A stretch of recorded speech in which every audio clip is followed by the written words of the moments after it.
থেকে আলাদা হয়ে গেছে। থেকে আলাদা হয়ে কোনো ব্যক্তি না আখিরাতে নাজাত পাবে, না জান্নাত লাভ করতে পারবে। এই বিষয়টা ভালোভাবে বোঝা খুব জরুরি।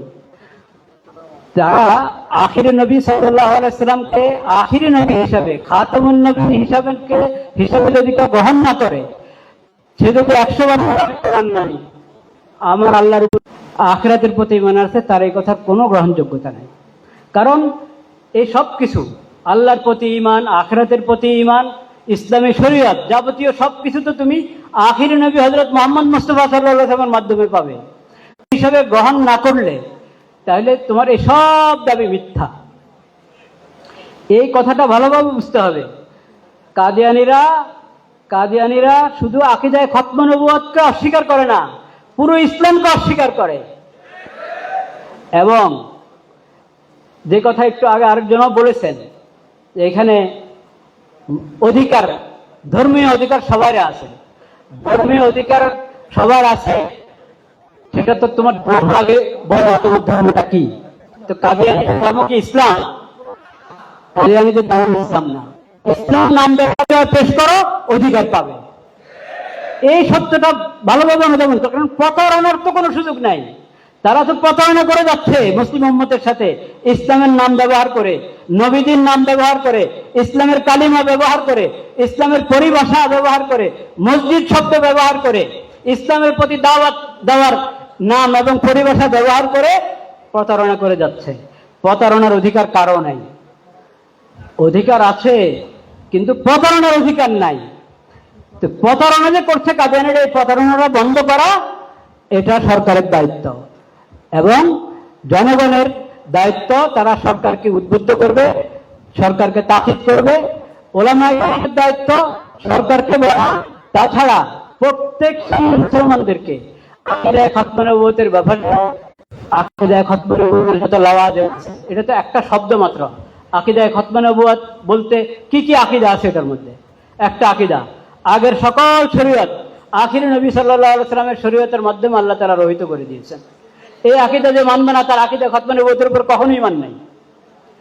এরকম ভাবে আকীদা খতম নবুয়তের যতগুলো অংশ, প্রতিটা অংশকে বিস্তারিতভাবে দাওয়াতি আন্দাজে বোঝানো, এটা একটা কাজ। এই যে সাংবাদিক ভাইরা, ওখানে আমরা আরেক ইয়েতে হয়তো ওনাদেরকে বলেছি, আপনারা সবাই আকীদা খতম নবুয়ত সম্পর্কে আপনাদেরকে পড়াশোনা করতে হবে। এই বিষয়ে পড়াশোনা করতে হবে, ওলামায়ে কেরামের কাছে গিয়ে আকীদা বুঝতে হবে। এবং কাদিয়ানীরা শুধু ইসলামের দুশমন না, আল্লাহ বিদ্রোহী, আখিরে নবী বিদ্রোহী, ইসলামের দুশমন, উম্মতে মুসলিম, এই দেশের মুসলিম বিশ্বের। যখন যে সরকার আসবে, এটা মুসলিম সরকার, ওই মুসলিম সরকারের তারা দুশমন। এই কথা ভালোভাবে, এটা একটা বাস্তবতা। কিচ্ছু যে বুঝে না তাও তা না, বুঝেও না বুঝার বান্দরে থাকে, বুঝে না বুঝার বান্দরে থাকা যাবে না। শেষ কথা মানে আমার শেষ কথা আলোচনার, সেটা হলো ইমানি গায়রত বলতে কিছু জিনিস আছে কি নাই? তো ইমানি গায়রতের পরিচয় কি এটা? নামাজ পড়বেন, নামাজের জন্য নামাজের শিক্ষা, ওযুর শিক্ষা কার কাছে পেয়েছি আমরা? খাতামুন নবীয়িন হযরত মুহাম্মদ মুস্তাফা সাল্লাল্লাহু আলাইহি ওয়াসাল্লামের কাছে। ওযুর শিক্ষা তার কাছে পেয়েছে, নামাজের শিক্ষা তার কাছে পেয়েছে। ওযু করতে গেলাম, এখন ওযুখানার মধ্যে আরএফএলের লোটা, এটা কাদিয়ানীদের পণ্য কিনা? তো আপনি নবীর শিক্ষা নামাজ আদায় করবেন, ওযু করবেন, কাদিয়ানীদের লোটার মধ্যে পানি ভরে ওযু করতেছেন। এটা ঈমানি চেতনা? ঈমানি চেতনার দাবি ইসরায়েলের সকল পণ্য বয়কট করতে হবে, কাদিয়ানীদের সকল পণ্য বয়কট করতে হবে। এখন কাদিয়ানীদের পণ্য অনেক নামে, কিছু আরএফএল, কিছু প্রাণ, কিছু একবারে কোনাতে ছোট্ট করে কোনো পিঠে লেগে রাখে প্রাণ বা আরএফএল, আর অন্য বড় করে অন্য নাম লেখে। তাদের কোম্পানির বিভিন্ন শাখা আছে, বিভিন্ন নাম আছে। সবগুলো জেনে সচেতন হতে হবে।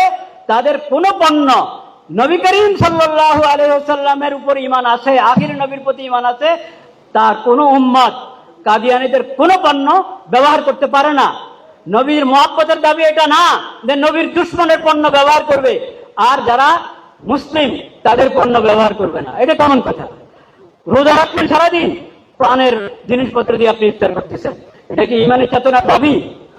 তাহলে মসজিদগুলোর মধ্যে নতুন নতুন 7 তলা 8 তলার মসজিদ হচ্ছে, সেই মসজিদের মধ্যে গিয়ে দেখা যায় অজুখানার মধ্যে, হাম্মাম খানার মধ্যে সব জায়গায় আরএফএলের সামান, প্রাণের সামান। কেন? এটা কি ইমানের দাবি? নবীজির মহব্বতের দাবি? সকল ব্যবসায়ীদেরকে বলবো, আপনারা মুসলমান যারা, আপনারা আপনাদের পণ্য বাজারজাত করেন, মার্কেটিং করেন, বিভিন্ন জায়গায় খুঁজলে আপনাদের জিনিস পাওয়া যায় না, কাদিয়ানীদের জিনিস পাওয়া যায়। এটা হবে না। আপনারা ব্যবসাকে নবী করিম সাল্লাল্লাহু আলাইহি ওয়াসাল্লামের মহব্বত, ইসলামের মহব্বত হিসাবে ব্যবসাকে ব্যবহার করেন, তাহলে দুনিয়া কামাইয়ের জন্য ব্যবসা করবেন না। যদি ব্যবসাকে ইমানি গায়রত এবং নবীজির মহব্বত হিসাবে আপনার ব্যবসাকে কাজে লাগান, এটা দুনিয়াতেও ব্যবসা হবে, আখিরাতে ব্যবসা হবে। আর আপনারা আগে বাড়লে তখন কাদিয়ানী, এই যাদের ব্যবসা জাহান্নামের ব্যবসা, তাদের পণ্য যদি আমরা ব্যবসার মধ্যে ফেলাও করি, তাহলে আমরা তাদেরকে সহযোগিতা করলাম, যেটা কখনো ইমানের দাবি হতে পারে না, মোহাম্মদ মুস্তাফা সাল্লাল্লাহু আলাইহি সাল্লামের মহব্বতের দাবি হতে পারে না। আল্লাহ তাআলা আমাদেরকে সহি সমঝ নসিব করেন, ইমানি গায়রত, নবীজির মহব্বতের গায়রত আমাদের মধ্যে জিন্দা করে দেন। ওয়া আখিরু দাওয়ানা আলহামদুলিল্লাহি রাব্বিল আলামিন।